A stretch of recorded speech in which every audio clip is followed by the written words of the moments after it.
Now it's time to listen to our speakers today as they focus exclusively on SDG 13 and how SMEs can contribute towards achieving this global goal by 2030. To start with, we have a very special person with her keynote address. To deliver the keynote on SDG 13, we have with us Dr. Kusum Kanwar. Dr. Kusum Kanwar is an educationist, social entrepreneur, and an advocate of child, youth, and women development programs, particularly designed for social inclusion. She is the managing director and owner of one of the largest and most prominent preschools in Mumbai, Kangaroo Kids Kandivali, under KK Kids Learning Systems. She is also the founder of AdaptSkill, a social emotional learning, training, and development company for school stakeholders. She is currently serving as the state president of the W Combinator Vertical of the Confederation of Indian Micro, Small, and Medium Enterprises, CMSME. Let me invite Dr. Kusum Kanwar for her keynote address. Over to you, Ms. Kusum. Thank you. Greetings and namaste from India. Thank you, Global Council for Promotion of International Trade, GCPIT, for celebrating and bringing us together on this esteemed Global Sustainable Development Summit 2021.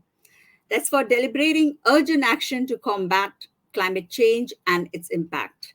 My sincere gratitude to the founder, CIMSME, and Global Chairperson, GCPIT, Mr. Santosh Ganesh, for conceptualizing this critical Summit 2021.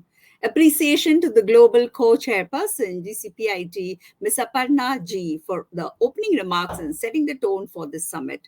Greetings and thank you, Mr. Shalin Shah, for deep insights into climate action, a strategic imperative. Salutations to the chief guest and greetings to all my co-speakers here.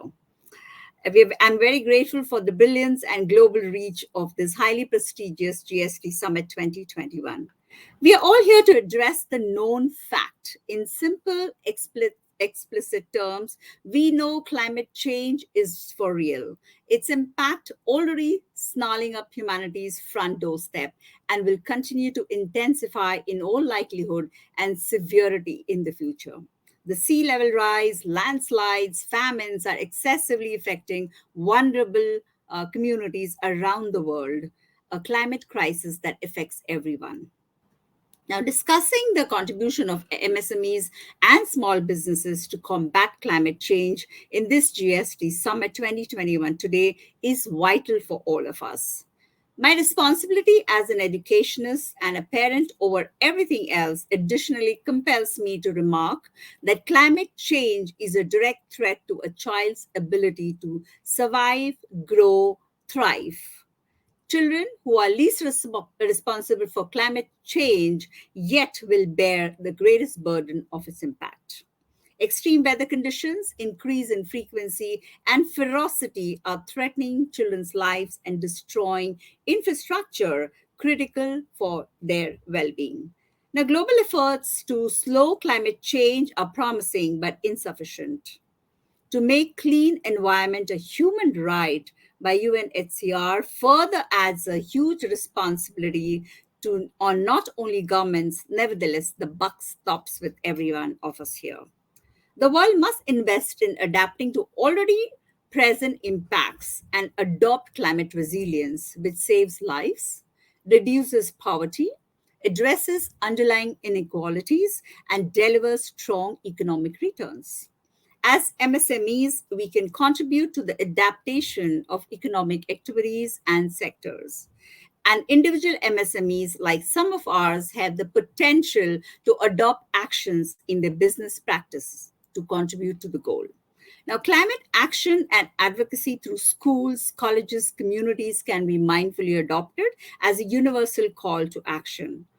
Protect the planet can always can be a highlight in every school. Students can be informed and adopt projects to reach sustainable development goals.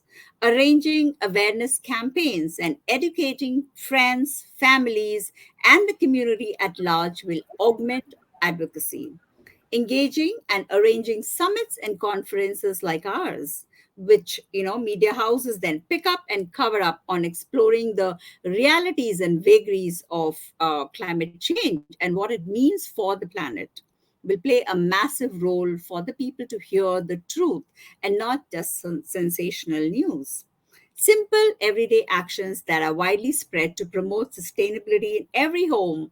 Example, turning off lights, bucket baths, resetting refrigerator, carpools, and many more such actions. I mention these as my own positive experiences in schools. These actions are precisely followed by children, and they diligently honor, reduce, reuse, and recycle in that order. So, when adults start following what children are learning by self introspection and begin asking a question before any purchase, do I really need this? This will start to climate action. We can learn to as adults. Now, climate change opportunities in small businesses is directly related with MSMEs. So, and why so? As all of us are aware that most developing economies, micro, small, and medium enterprises, they employ up to 78% of the population and account for approximately 29% of the national GDP. MSMEs' presence throughout the world, big and small, rural and urban, allows MSMEs to take products and services to the remotest and hard to reach populations.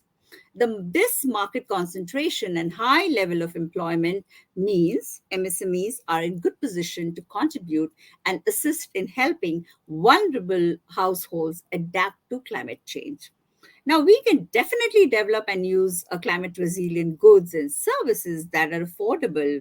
And a few examples that have built climate resilience local communities could be, I'd like to cite that, like in Egypt, solar solutions, where water scarcity is an increasingly pressing issue. An entrepreneur designs a solar powered desalination system for household and small businesses. In Dakar, Senegal, entrepreneurs in the informal settlements are selling garbage and sand to households to heighten the base of their houses to adapt to frequent flooding. In Brazil, an entrepreneur designs solar lights from water bottles. It's a low cost, climate friendly lighting option. Now, closer home in India, Water Life produces clean, affordable drinking water for households, affected by water contamination from flooding. Now, small businesses can upgrade current products to adapt to rapid changes in the climate. For example, a street vendor may start incorporating more drought-resistant flour in his dishes. Small eateries may experiment with grains that grow well under increasingly dry conditions, like pearl millet, that's bajra. Nearer home in India, businesses providing pit latrines in urban areas are making holes deeper and building the seats higher to prevent water contamination from increased flooding. The Indian government has been running a campaign called Swachh Bharat Abhiyan, Clean India Mission, since 2014. Many of us drove it in our schools too, for conservation of greener environment and upholding Clean India principles. Now, the children who drove these projects will undoubtedly grow up safeguarding the principles of climate resilience and climate action in whatever jobs or businesses they choose to be in as adults. So we drive, social nurturing with academic nourishment too. As I conclude, MSMEs, startups, educators, all of us can directly engage with communities to build adaptive practices, educating households on actions, and they can take these items and they can purchase to increase their resilience and prepare for current and future climate change risks. National and international decision makers can essentially recognize the important role every person plays, building more climate resilient societies and schools that will help unlock the potential of every person through effective policies and practices. Indeed, strengthening and supporting MSMEs or small businesses is our accountability in an individual capacity as well. That is to strive for climate action and climate resilience and take vociferous measures for advocacy and awareness. We can together uphold the goal, the five targets of the summit, encourage resistance to the impact of climate change, resulting in an increased level of planning and increased global cooperation, support climate change mitigation, and ultimately build the country's capacity to confront climate change. Finally, building and promoting living sustainability, transforming the world. Each one of us is in this together, you and I. Namaste, thank you, and Jai Hind. Thank you so much, Dr. Kusum Kanwar. Thank you for opening the summit today on such an inspiring note. And now it's